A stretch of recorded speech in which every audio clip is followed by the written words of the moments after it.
বন্ধুরা আসসালামু আলাইকুম। তো বন্ধুরা আজকে আমি আপনাদের সাথে শেয়ার করব চাল কুমড়া দিয়ে আর সরিষা দিয়ে কীভাবে পাক করে। তাই আমি এটা আপনাদের সাথে শেয়ার করব।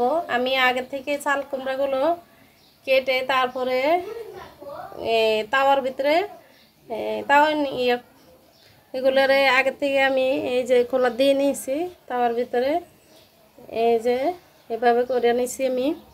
এখন আমি এগুলোকে রান্না করব। কিভাবে রান্না করে আপনারা দেখবেন বন্ধুরা, সরিষা দিয়ে।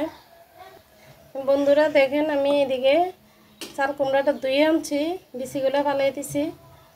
এই যে এখন আমি পরিষ্কার করে নিচ্ছি। এখন আমি রান্নাটা বসাবো।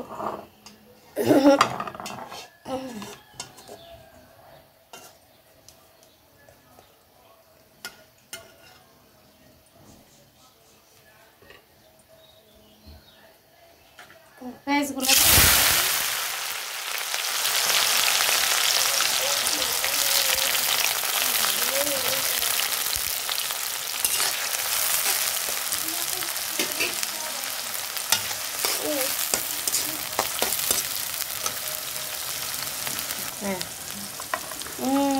এখন আমি রসুন বাটাটা দিয়ে দিব, আদা বাটা দিয়ে দিব 2 চামচের মতো। রসুন বাটা দিচ্ছি 1 চামচ।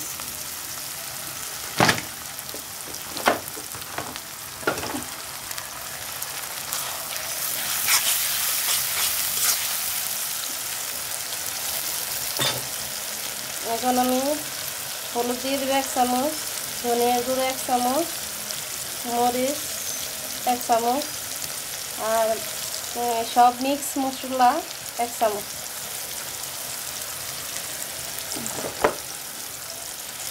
বন্ধুরা আপনারা হয়তো ভিডিওর ভিতরে দেখছেন আমার এদিকে একটা নতুন চুলা ছিল।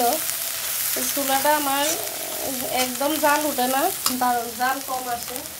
তাই আমি আগে চুলাটাই লাগাইছি। ওই চুলাটা ঠিক করতে হবে, নতুন চুলা তো সমস্যা বেশি।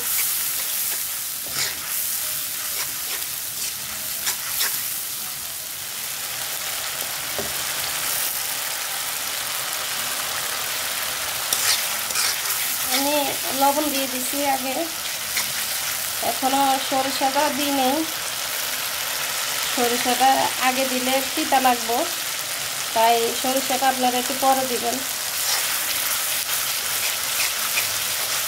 আগে মশলাটা ভালো করে কষাই নেবেন, তারপরে সরিষাটা দিবেন, তারপরে খেতে মজা লাগবে।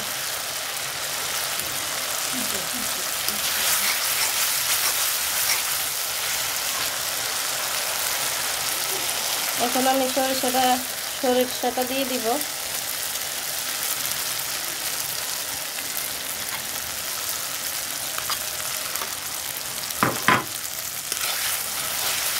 সরিষা পরিমাণ মতো দিতে হবে, বেশি দিলে আবার তিতার জন্য খাওয়া যাবে না।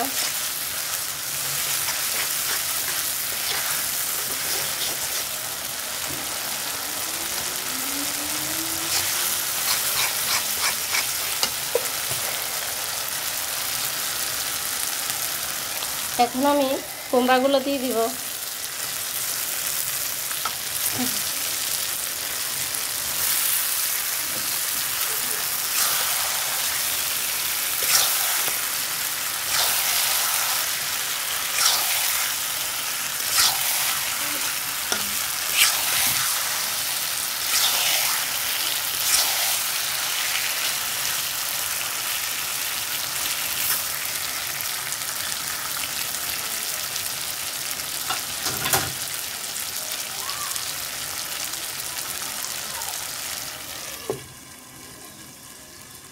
এখন আমি 5 মিনিটের জন্য ঢাকনা দিয়ে দিছি।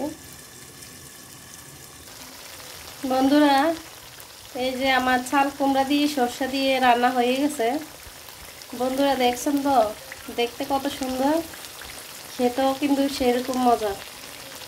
আপনার মাছ মাংস কি পিস করবে, সরিষা দিয়ে চাল কুমড়া দিয়ে পাক করে খাবেন, দেখবেন অনেক মজাদার একটা রান্না।